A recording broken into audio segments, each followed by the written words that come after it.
Hello, boys and girls, and welcome back to Nerd Out Sanctuary. I am your host, Michael, and this is the 13th episode, I believe. So, kicking right along. I hope all you guys are doing well. It's rough in here. I'm not really outside too much because of the whole, country being shut down pretty much. But hope you guys are dealing with this all right. I'm trying.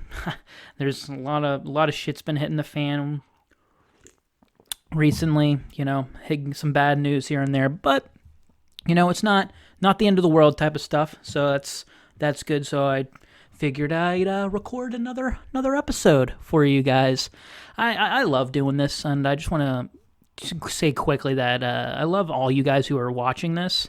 Whoever is, I hope you're enjoying this, and I would appreciate any feedback. I know I say that a lot on a lot of these episodes, but I truly mean it. Like anything that an idea or like something that I could probably do better would be appreciated. Anything that I can do better would be great.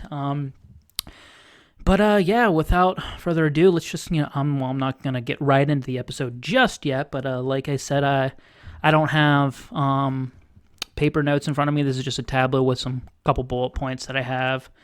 I'm going off my laptop for some notes for this episode. This might be a shorter episode today. I only have a couple of topics. Gonna run down another 5 of my top 100 at the end of the episode, so stay tuned for that. And then we're also gonna be talking about a documentary and a foreign film that I just recently watched. So now, without further ado, let's just get right into it. Let's just get right into it. Let me take a drink of my little energy tea thingy. I'm not saying exactly what it is because I guess you're not supposed to do that because you never know.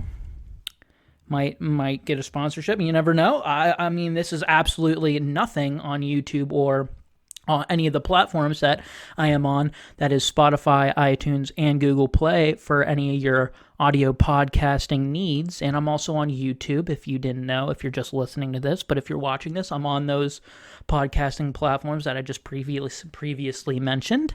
So, check me out, subscribe, give me a review on iTunes, whatever. Anything that you guys can do to support me is fucking awesome. I appreciate any of it.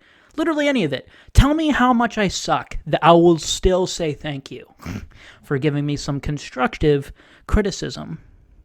But now, without further ado, let's just get into this. So, there's this small documentary that's been going around. It's kind of small. It's pretty obscure, it is kind of obscure, but it exposes an obscure sect of the United States society, I guess. But so it's a little small. It's I'm sure none of you have heard of it. It's a small documentary called The Tiger King. So I watched it. Finally, it's not small at all. It's literally been taking the entire frickin' nation by storm. It seems like everyone I know has either seen it or considered watching it or who have heard people talking about it. It's literally all over the internet. And you know what? For pretty good reason. I mean, I will say that it's the latest Netflix original documentary that just came out. Excuse me. Just because of the amount of publicity this thing was getting, I was like, man, this thing better blow my fucking mind. And it definitely did. I'm really not gonna badmouth this just because it's so popular. I'm not gonna be that guy. I mean, I probably am that guy, but I'm gonna try not to be that guy.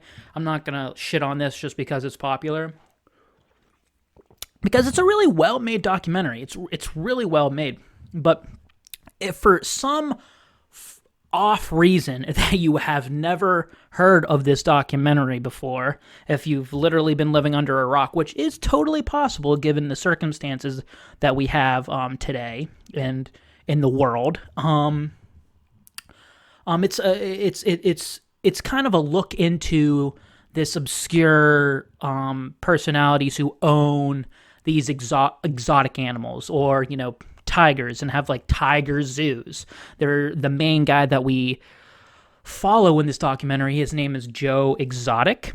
That is his actual name.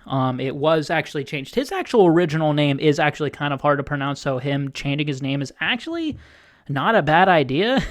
I mean, I will say it first off, this Joe Exotic guy is actually kind of likable a little bit until like further on, until he kind of like collapses in on himself and gets some and does some shadier shit. But at first you're like, you know what, dude, this guy's would be kind of fun to hang around a little bit. But anyway, he owns a shit ton of tigers, and he runs a tiger zoo, or an exotic pet zoo, his own zoo. I forget where exactly it is. Oh man, I'm blanking on where exactly he's located. I want to say, yeah, it doesn't fucking matter. But so the whole documentary kind of follows him, his exotic pen ownership, and how kind of shady the business kind of is of this whole exotic pet ownership ring. I mean, he's not the only one. There's another guy. His last name's Antle. He runs another tiger farm or tiger zoo, and he like employs like a harem of women. He has like a cult of women working for him. It's kind of crazy, but it mainly follows this Joe Exotic and his feud with this other lady named Carol Baskin, who runs this organization called Big Cat Rescue, which is basically to prevent the breeding and posing for pictures of these tiger cubs, because you find out later in, the documentary, some shady stuff happens, dealing with, these cubs, and when they get older, what do the owners do with them, because honestly, they just become a problem and not financially feasible to, keep around and feed constantly. So she's kind of there to protest what Joe is doing, and so a feud kind of gets jump-started between this Joe Exotic and Carol Baskin. So that's kind of where we're at here, with the, sort of general what you start out with this documentary. But I will say, as the documentary keeps going, it just gets crazier and crazier, as these Netflix documentaries tend to do. But yeah, just kind of getting into the quality of the documentarian. I want to say, who's the guy? Who is the documentarian? Oh, what's his name? I forget. Anyway, I'll get back to you on that. But yeah. When you're watching this, it's basically, the best way I can describe this documentary is it's basically just a car crash. Like you don't want to look at it, but you kind of just, it's unavoidable. You just have to look at it pretty much. And that's kind of the appeal to this documentary. And the whole industry of selling and buying these exotic pets just gets more and more shadier, like, as you watch, and you're just like, oh, okay, there's really no good people in this documentary. Like, there's no black and white, there's no good guy, there's no bad guy in a sort of story like this. Like, I'll go back to that Trials of Gabriel Fernandez, that other Netflix documentary that I do recommend watching if you're, watch my review on that. I have a review on that on my channel. Go watch my opinion on that. But with that, there's like clear, the parents who abused this child are clearly bad people. They are awful. They are scum of the earth. With this one, it's not the case with this one. Each player in this documentary does some good things, but also does a lot of bad things, and does some things that are highly hypocritical. Like Joe Exotic, he like seems to like actually really care about these tigers and care about these animals, at least at first, and when you're watching. And he also like, employs like nobodies off the street just to try to help them out. I mean, granted, he doesn't pay them a lot, and the place that they gave him to like, stay is kind of a shithole, but like at least it's something. Like, he's giving them something, he's still giving back somewhat, he is himself pretty much an entertainer, and he's giving us all this entertainment. He's running a zoo just to like, entertain other people.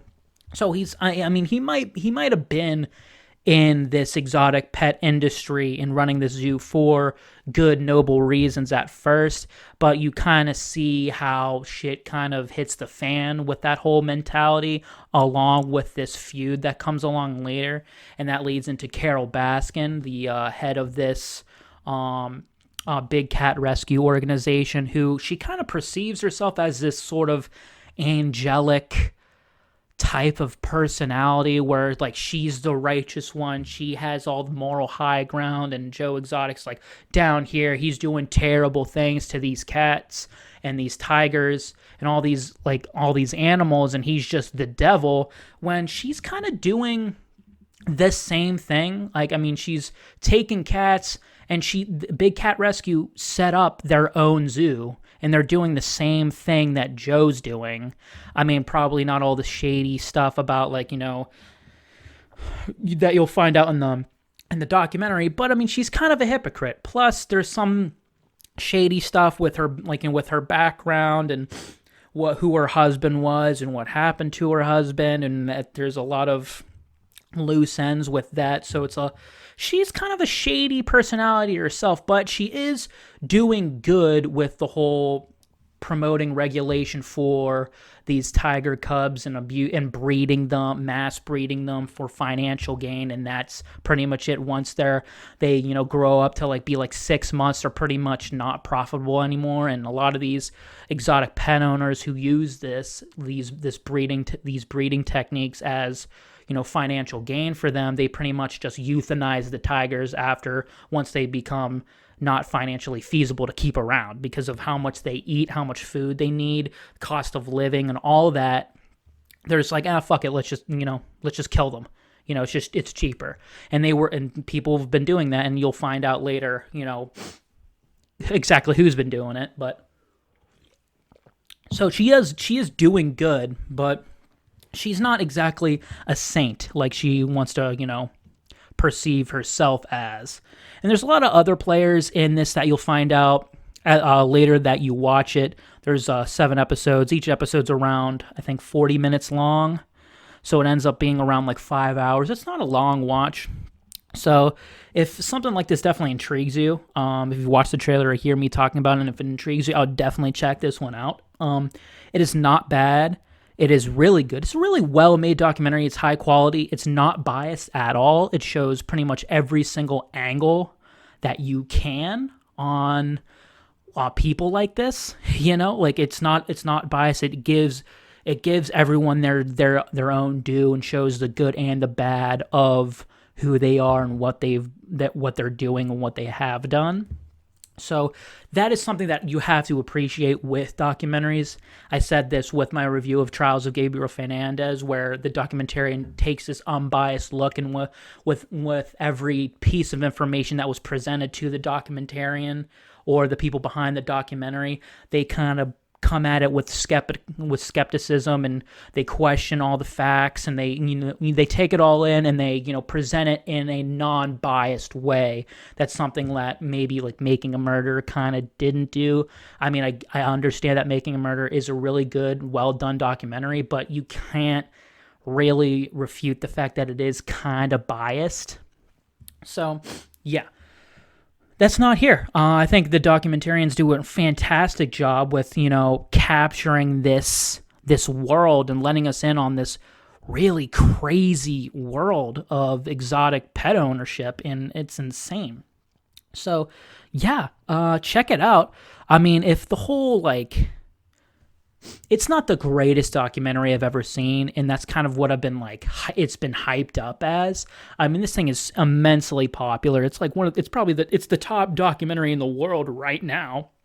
I mean, everybody and their mother is watching it right now. I'm looking at IMDb. It's up the popularity, popularity meter, right underneath when you scroll down a bit in IMDb, when you search up the title, it's at number 1. So, and the popularity is rising. So this thing is taken the world by storm, it seems like. And it's weird to think about. Like, I don't understand why it has.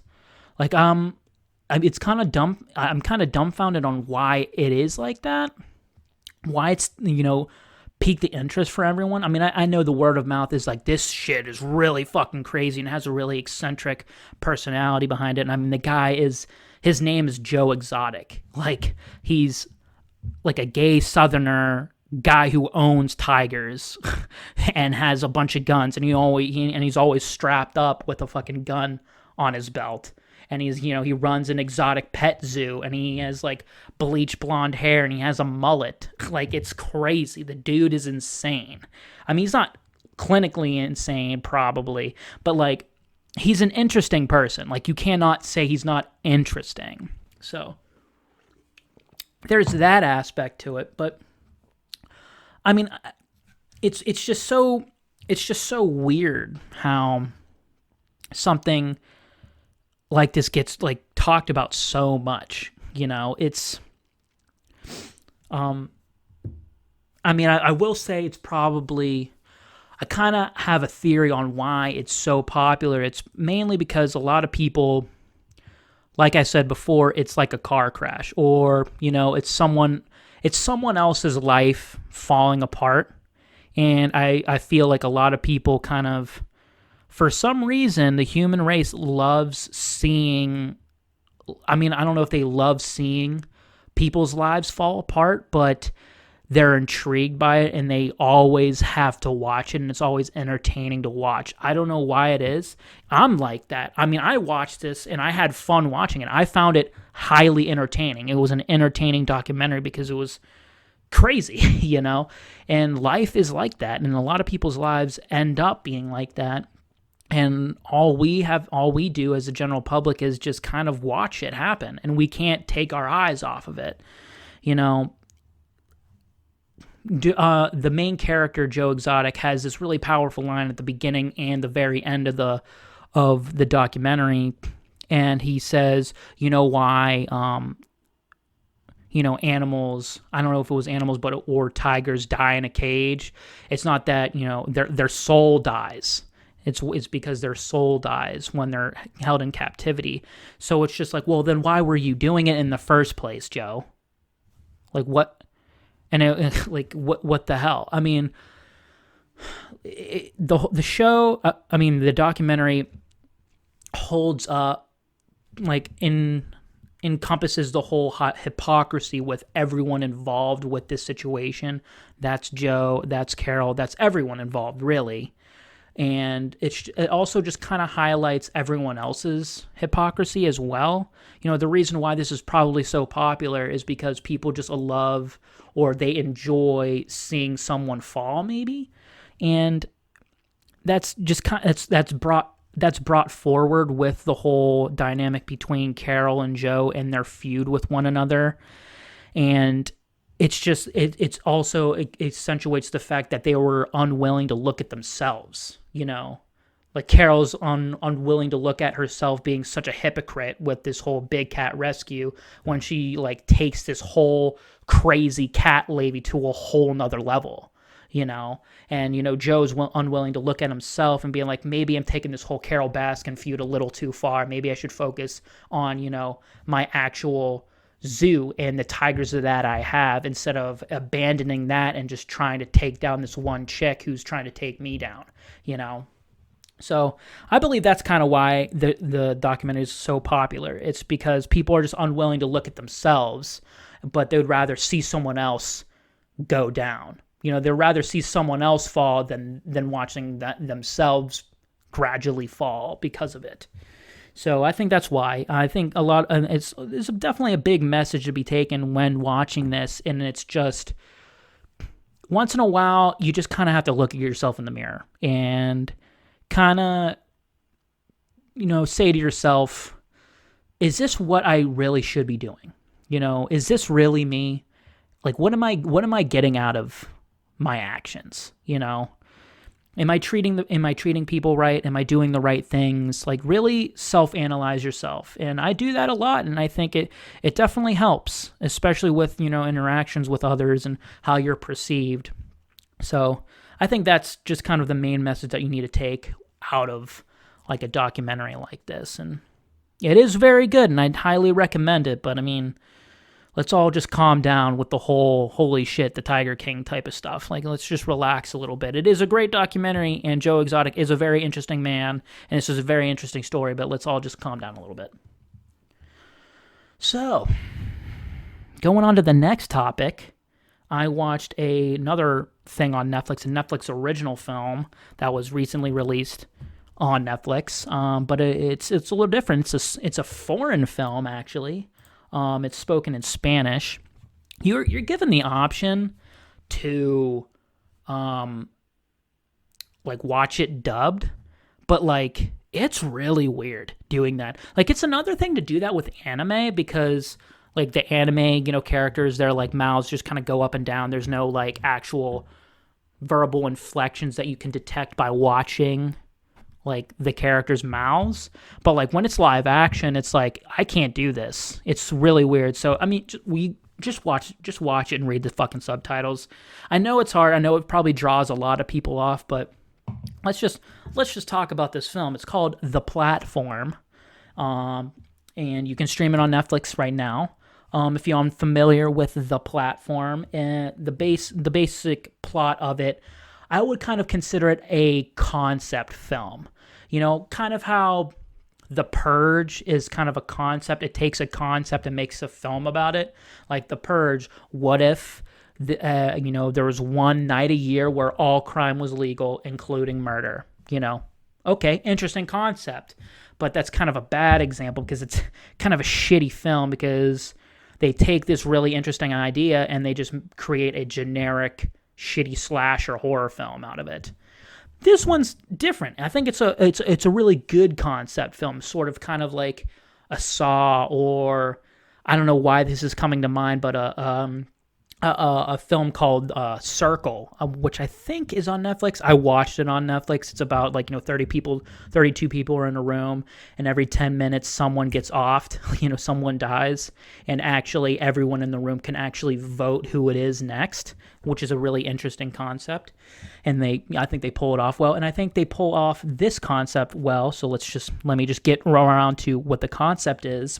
So in The Platform, there is a vertical prison with different levels, and there's 2 prisoners on each level. You don't know how many levels there are, but what you know is that there's a lot of levels. There's a lot of fucking levels. Like, this thing goes down really far. And there's like a gap, there's like a space in the middle of each level. And this platform gets lowered every level. It's just a platform that just goes down. And this platform has a shit ton of food on it, like gourmet, really awesome food. And it goes all the way down each level one at a time. So, and people at the top can get as much as they want, but people at the bottom usually get absolutely nothing. But the trick of this is these prisoners stay on the level that they've been designated for an entire month. And every month you get transferred to a new level, and this level is randomized. So one month you're on level 24, the next level you're on fucking 100, So, and obviously the lower you are, the more fucked you are pretty much with food. And this kind of leads to a lot of suspense, a lot of whole creepy and intense shit happening, because if you're on a lower level, you might have to do some things that you're uncomfortable with doing, and so you can survive. So yeah, and you are with a cellmate, so that may or may not have to be a food source. So yeah, very interesting film. I kind of it's one of those films that's kind of like a hidden gem a little bit. I will say, the film itself is actually quite topical right now, with this whole toilet paper shortage and paper products and hand sanitizer. And now I just went to Target recently, what it was like, 2 nights ago. And even food is going, canned goods are just kind of flying off the shelves. They're pretty much empty. So this problem of just conservation and rationing. The whole concept of the film is that there's enough food on this platform, in theory, for it to make it all the way down with people getting enough. If they would ration and if they would conserve their port and have like certain portions that they would figure out. But here's the thing, people aren't like that. People like to stock up. They like to hoard things for themselves because they don't give a shit if the next person gets it or not. They're worried about themselves. And that's kind of what happened with toilet paper. Everyone just decided to start buying toilet paper, and now no stores have toilet paper anymore because everyone bought it all, which is insane. Like, why toilet paper? Like, I don't understand. Like, how it is like, oh, pandemic happens, toilet paper shortage. How the fuck? What? Okay, whatever. But, it's a thing, Try to, have enough for the next person. And that's kind of the whole concept of this film. And I liked how the film really played into those ethical, like fundamental, ethical kind of concepts in like different ways. Like, are people evil for turning to cannibalism when they're on level 198? I mean, again, I don't want to spoil how many levels there are, but there, like I said, there's like hundreds. But spoiler, there's a lot of levels. So, like, do you blame these people for doing what they have to do? Do you blame the people at the very top for just kind of hoarding? Because maybe those people at the top spent a whole month down below, and now they're just like, oh, if I might not get up here again, let me just take advantage of it and like eat whatever the fuck I want. Fuck them, fuck the other people. They wouldn't do the same for me. It's kind of that whole mentality. It's just like, oh, you wouldn't conserve for me, so why should I conserve for you? That type of mentality. And it plays with that whole ethical type of dilemma that, like, what would you do in like this type of situation? Would you try to conserve, after a couple of months and some experiences that you've had with a certain cellmates? Would you conserve or wouldn't you? And that's kind of a thing that the film deals with, and really cool. I mean, interesting roundabout way. Another thing, I mean, again, it's kind of hard to tell with the dialogue and delivery of the lines, and especially with the acting, because it's a foreign film, and I don't speak Spanish, so I had to read subtitles, and I miss things. So that's something that you have to take into account with a foreign film like this. But I mean, I thought the dialogue scenes in the film were really well done and very interesting and kind of intense, and stuff like came back to play later on in the film, which I thought was really cool, and I really liked that. Just the fundamentals of filmmaking here are really strong. Like, again, the main actor, I don't want to butcher his name, but his name's Ivan Montague? I don't know. Also, the director, I think, does a really great job. Gauder Castello Eurochia? It's such a terrible butchery of his name. I am sorry.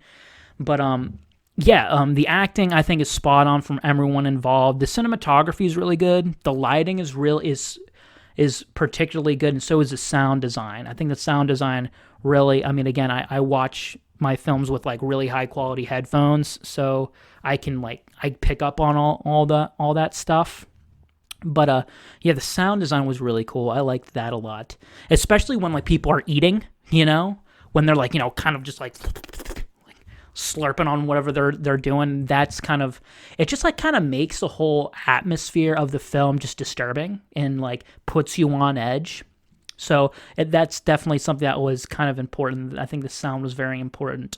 I think there was some certain there was something that like kind of bugged me a little bit throughout the film was like when there were like steady like dialogue scenes between two characters, the camera was like handheld and it was like shaking a little bit. And I'm just like, can we just like put the fucking camera on a tripod and just let me like read the subtitles and enjoy a good like intense dialogue scene without the camera shaking, giving me fucking motion sickness? Like, it wasn't like ridiculous, like Born Identity action scene shaky cam, but like it was just like little like unsteady cam. It's just like, can we just keep the camera still?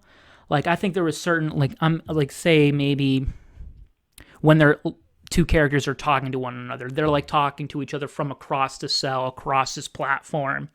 I think it would be kind of interesting to have like a POV shot of the person who's being spoken to, like looking at the other person who's speaking. I think that would be kind of cool. Capture the whole isolation of the whole thing, even though you're not isolated, but like you're kind of separated because just like what are you gonna do if we actually end up going down this level? Like, should I trust you type of thing? And I feel like that would kind of enhance the whole aspect a little bit, especially during the dialogue scenes. I don't know how well that would work, but something different than having the camera start shaking when you're trying to I'm trying to read subtitles. It was a little bit disorienting, but it kind of gives me a little bit into certain criticisms that I have of the film, because the film is not perfect. I thought the motivation of the main character, who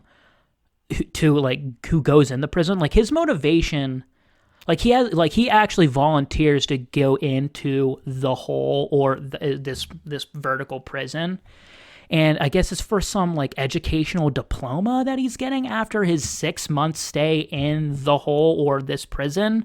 Like he stays in it for 6 months, and he gets a diploma for it. I'm like, okay, I guess. It was kind of weird. I don't know. I didn't really understand it. I mean, granted, he didn't really know exactly what he was getting into.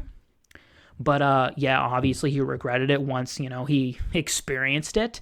But yeah, I thought you could have found a better reason for him to be there other than some fucking diploma that he was getting. But yeah. Also, I think the ending on the very end is pretty weak. I will say that, and that kind of really knocks the film a little bit. Like, I mean, the film in general is really good, but like it's one of those films that just doesn't stick the ending. Like it leaves you wanting more. Like it leaves you with a lot of unanswered questions like with it, and it's like, well, what happens now? It just kind of ends a little bit. When you're like thinking maybe there's maybe 5 or 10 minutes more than was there. I don't know. It's like I expected something more, a little bit more explanation or a little bit more closure at the end, especially with our main character, because he's gone through this journey of going through this. We'll see what he does go through. And then it just kind of ends, and you're like, that's kind of lame. I thought I was going to actually find out what happens, and you just don't. It's like an ambiguous ending, which I thought was kind of lame. But then, again, finding an ending to a film like this is probably really hard. I mean, I don't even know how to end my own podcast episodes, let alone a film. So that was kind of, So there, another thing just to kind of quickly mention, there's a decent amount of religious ties and religious aspects to the film that I thought was kind of cool to pick up on. There was a very sort of religious character that you meet in the film that the main character kind of teams up with, and sort of midway through the film, and he's in this whole kind of I don't know, type of religious quest you kind of get put on in the film. I know it's kind of confusing. I'm kind of trying to be a little bit vague and non-spoiler type of way of me describing it, but yeah, and the main character is described as the Messiah or some shit, and the whole concept of having after every month being put on a different level, it's kind of plays into the whole reincarnation aspect to it, of the whole thing, and also just kind of where you are on the food chain a little bit, and also kind of where you're at in society. I think there a lot of meaning could be pulled out of this with just real life society, how certain people are just kind of born into the whole rich environment, or people who are just get set in the higher levels, and some people just kind of get born into poverty, or kind of get the unlucky draw and getting set in the really low levels and just end up starving to death if they don't want to eat themselves. So that there's certain stuff that you could probably pull out of this, but I just kind of overall enjoyed the film. Does it have the movie magic though? Does it have the movie Mikey's movie magic? Yeah, I think I would say this just kind of pulls it out for me. I think the film is really intense. The concept is really cool and original.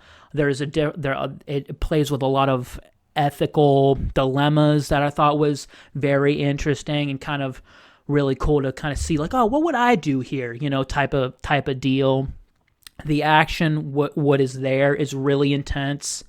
It's very suspenseful. It can be pretty scary at times. I will say, if you're if you're agoraphobe, like if you don't like violence and graphic imagery, I would probably pass on this one. But if that doesn't bother you, check this one out, especially now since it's a little bit, topical with the whole conservation and rationing of, like necessities for others. I think now it's a good film to watch now. But with the whole like ambiguous sort of lazy ending, I think it does kind of just cheat up and pull off the movie magic for me. So I would definitely say it does. I think if you kind of set your expectations low on this one, I think you'll end up having a really good experience. Plus, it's a foreign film too, so it's always good to like support foreign films, I think, and to watch them if you really want to. So it's not every day I watch one of those. So I enjoyed it. I heavily enjoyed The Platform. So yeah. All right, guys, moving on to the final topic. Let's just make sure I've been recording this whole time. I have 37 minutes. Okay, that's good time. Like I said, this one's probably going to be a little bit shorter, but we're going into the main, I guess, sort of the main thing that I'm going to be continuing to do in my episodes is running down my top 100 films of all time.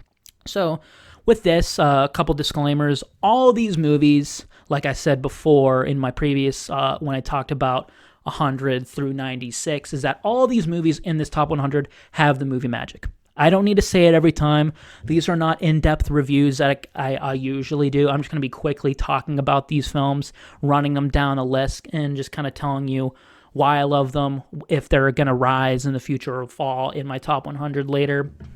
That's kind of what this is. So without further ado, we're going to... like I said, I did 100 through 96. If you haven't watched that, watch my video on YouTube or listen to my previous podcast episode 12. It's in there. The beginning of my top 100 films from 100 to 96. And this one, I'm going to be running through 95 through 91, the next 5. So without further ado, number 95 is Kick-Ass. That's right. Kick-Ass, a comic book film, a film that's based off of a graphic novel, directed by a fantastic director, Matthew Vaughn. He directed X-Men First Class.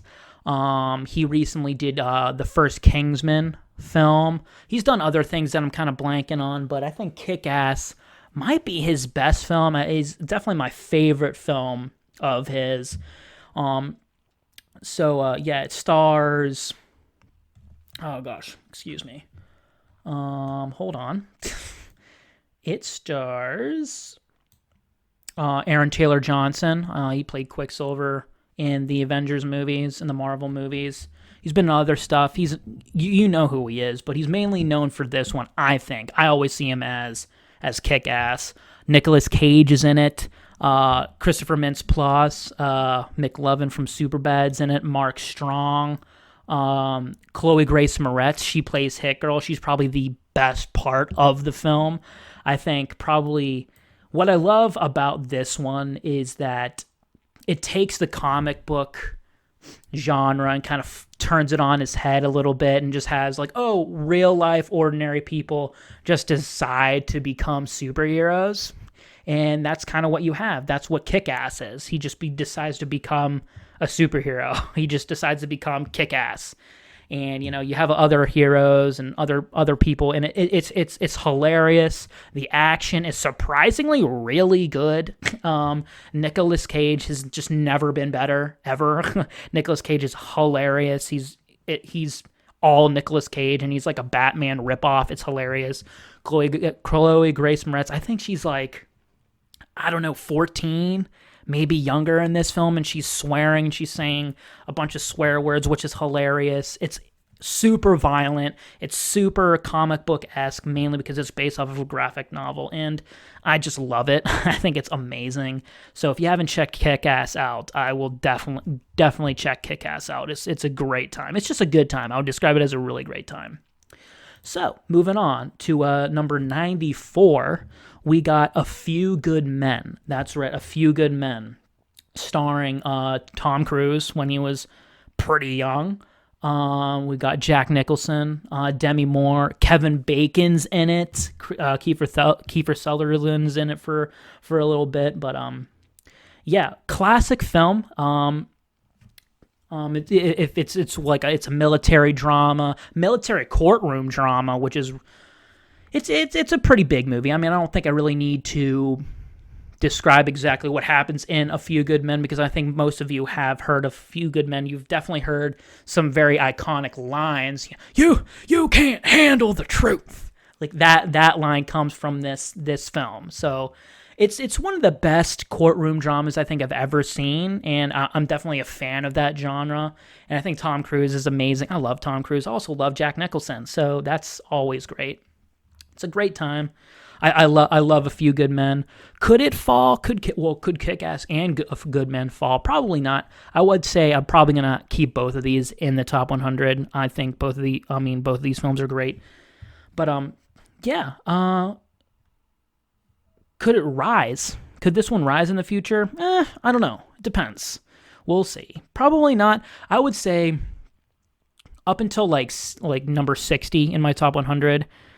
It's very flexible. They change. But I think above 60 or above 50 is pretty set in stone, but we'll get there eventually. So moving on to, oh geez, excuse me. Sorry, been drinking too much of this energy drinks, man. I'm burping all over the place. But anyway, so number 93, we got Rudy. I'm sorry for that. I'm sorry. It's probably like, Michael, please stop doing that. But anyway, yeah, we got Rudy. I think I have a soft spot for sports films. I'm really into sports. I love football. I love baseball. I used to play baseball. I really, sports movies can be incredibly cliche, and this one is, but like it was made back in 93, 92. I don't know, but it stars Sean Astin, Samwise Gamgee from Lord of the Rings. Jon Favreau's in it, which is hilarious. But I mean, it's just an inspiring story. If you don't know what Rudy is, it's about a kid who dreams to be on the Notre Dame Fighting Irish football team, and it's just his journey to, getting there and, playing a game and being in a game. And it's just so inspirational to, follow your dreams and, to not quit and just be persistent. It's a really cool, it's just a great film. And I think Sean Astin, I mean, it gives one of his best performances. I mean, other than, as Samwise Gamgee in Lord of the Rings, I think this one is the second best. I mean, it's Rudy. But, yeah, great fucking film. So, yeah, check Rudy out if you haven't, if you're into the whole sports movie scene. But, staying on the topic of sports movies, especially football movies, from number 92, I have Remember the Titans, because this is just such a nostalgic pick for me. I mean, it came out in 2000, but I used to watch this film so much as a kid, and this might not be like the greatest film ever. It's probably not even the greatest football film ever, but like, I don't know. I used to watch this so much, and it's just very nostalgic for me. I don't think these two football films will ever rise and fall. I want to keep them in here because I love both of them so much. And if you don't know what Remember the Titans is, it stars Denzel Washington, Will Patton, other people that you would recognize from other stuff as they're Ryan Gosling's randomly in it too when he's like fucking in his like early 20s. It's pretty hilarious when he's like first starting out in acting. I think this is pre-Notebook. This is definitely pre The Notebook. So yeah, if you want to, if you're interested in that, I mean, there you go. But yeah, it's a story about you know, a school kind of integrating with African Americans and the whole kind of conflicts that go around with that, and how, you know, them unifying on you know, with the football team, with, you know, black and white people, like kind of just integrating and accepting one another, how that kind of makes other people around them just kind of tolerate, you know, everything, and just be more tolerant and be more accepting to one another. And it's just a beautiful film, and like all these sports films, it's very inspirational. It's a very happy ending type of film, and it's just great. It's amazing. And it also has really sad emotional moments. And like I said, it's nostalgic for me. This might not be the greatest film of all time or the greatest, you know, sports film of all time, but I still love it. So check Remember the Titans out. So lastly, for today, I'm going to be talking number 91, and the 91 spot goes to District 9. That's right, District 9, a hard sci-fi film directed by Neil Blomkamp. Stars Charlotte Copley.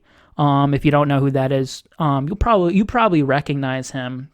But Neil Blomkamp, if you're unfamiliar with him, this is probably his biggest film. So if you're unfamiliar with Neil Blomkamp, his other films probably, I mean, he directed Elysium and also Chappie, and he was also rumored to do the next Alien film, right after Prometheus came out, I'm pretty sure. But Ridley Scott was just kind of being a dick, and he's like, no, I'm gonna do another Alien film. But because of District 9, I thought Neil Blomkamp doing an Alien film would have been the coolest fucking thing ever. I would have been like, oh, dude, we would have Colonial Marines back. It'd be like sort of James Cameron-esque aliens, more like James Cameron's Aliens rather than Ridley Scott's Alien. Two very different films, but I mean, two spectacular ones, and both are on this list. Spoiler alert, but they're pretty high. But anyway, getting back to District 9, if you're unfamiliar, District 9 deals with sort of, you know, a spaceship shows up on Earth. I think it's in South Africa, or it's somewhere in Africa, and basically it shows up and aliens come down, but they're, you know, not as I guess their ship loses power. I forget exactly why they're there, but it deals with sort of how we would react to aliens, how maybe we kind of treat them like sort of like insects, and we have these like camps and stuff, and it deals with a lot of the real world aspects at the time, such as apartheid, when this was coming out in Africa, and it just kind of replaces the aliens with, you know, people who were being discriminated against in Africa there then. So I thought that was really cool. That's kind of what sci-fi is there for, especially hard sci-fi, to kind of bring out, you know, sort of human elements in a sort of extraordinary and psychological, scientific advancements, I guess. I feel like I'm just kind of getting off track here, but District 9 is great. Neil Blomkamp's a fantastic director. It's very unique. He has a very unique style, especially with his violence. I thought his violence is it's very gritty and very like realistic and very like, holy shit, this is very visceral. The best way I can describe District 9 is visceral. That's probably the best word I can describe it, and it's really good. And Charlotte Copley is fucking amazing as the main character in this film. And also, it's also kind of an inspirational story, especially at the very end. I thought it was really cool and has a really good ending to it. Kind of teases a sequel. I don't know if we would ever get a sequel to this movie, but I would definitely welcome it. But yeah, has the highest tomato meter rating out of this 5 that I've been talking about, with a 90%. So if that matters to you, there you go. So all the rationale I have to putting it in my top 100. So yeah, that's 95 through 91, guys, and that's my top 100 on my next 5 films in my top 100 for you guys. So I'll probably keep doing this on the next episodes and all that. Keep doing this because I enjoy talking about movies that I love, along with other stuff that I'm watching. I recently started watching Ozark season 1, so expect that next episode. I'll probably review season 1 of Ozark. Spoiler alert, it's fucking amazing. But yeah, I'll be talking Ozark, probably another film. Don't know exactly what I want to watch yet, but I'll definitely get back to you guys. So I'm gonna keep doing this. Again, I have no idea when I'm gonna be going back to work. So yeah, this is what I've been doing. This is what I'm gonna continue doing. So with that, guys, I like to give a message at the end of every one of my podcast episodes, my Nerd Out Sanctuary podcast episodes, and that message is it's okay not to be okay. I mean, recently, I'll tell you now, shit's been kind of hitting the fan a little bit with me, dealing with whole unemployment stuff and some other stuff that I really just don't feel like getting into, and it's a hard time for everyone right now, and shit's kind of getting real out there, especially with this whole COVID-19 stuff being the icing on the cake in my life, at least. But yeah, it's hard for me to tell you that tomorrow's a new day and to continue keeping on, and it's hard. It's hard shit, and I'm there with you, and I'm gonna be here. I'm gonna keep doing this because I love doing this, and this stuff makes me happy and makes me feel more complete than other things that I have been doing, like sitting around on my ass and fucking watching nothing and staying up late, being a fucking lazy piece of shit. But yeah, I just kind of want to say, just because today, because I don't want to really tell you guys that, tomorrow's a new day, but like it is. And, tomorrow is probably not going to be as shitty as it is today. I kind of had a pretty rough day today with some kind of shitty news, but, tomorrow, not dealing with like anything super bad, stuff that I can deal with, but it's just shit that's with me, nothing terrible, but still not good news. But yeah, and so tomorrow's probably not going to be as shitty as today was, so it's such a cheap message, but I think it's important to tell you guys, and I'm here, if you want to reach out in the comments, I'll reply to you. I hope you guys keep watching. I hope you guys keep enjoying my episodes, because I enjoy doing them, and I'm going to keep doing them, because I love talking about nerdy shit and, giving you guys really good recommendations, and especially at a time like this when we're all stuck at home doing fucking nothing and getting crazy and getting stir crazy and all that stuff, and finding out what we should be doing with ourselves. But so yeah, that's pretty much it, guys. How are we on time? Okay, 53 minutes. Pretty good. Right on the dot. Not exactly. I think my last episode was like an hour, so I was pretty proud of myself hitting the hour mark. But yeah. So again, still have no idea how to end these. Have no idea. Probably should brainstorm, but I don't know. I think this is funnier. So with that, guys, I think I'm just gonna sign off. I'm Michael, your host. This is Nerd Out Sanctuary, episode 13. Hope you enjoyed it, and stay tuned for episode 14 coming soon. Bam! Did I just discover a way to end these? I might have. We'll see. Catch you guys on the really fucked that one up. Catch you guys on the next episode of Nerd Out Sanctuary. Goodbye.